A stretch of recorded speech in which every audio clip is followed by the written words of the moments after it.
there! Today, I want to show you how to use the tooltip widget in Teta. In this example, I've placed a square, a circle, and a text at the center of the screen.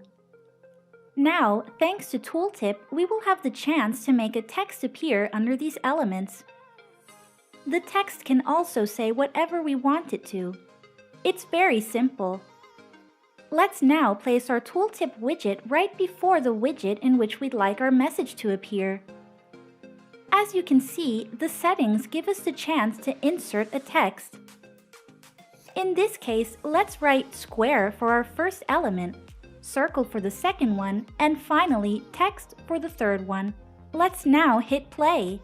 As you can see, when positioning our cursor on top, or our finger if we're on our phone, a message will pop up showing the text we wrote earlier.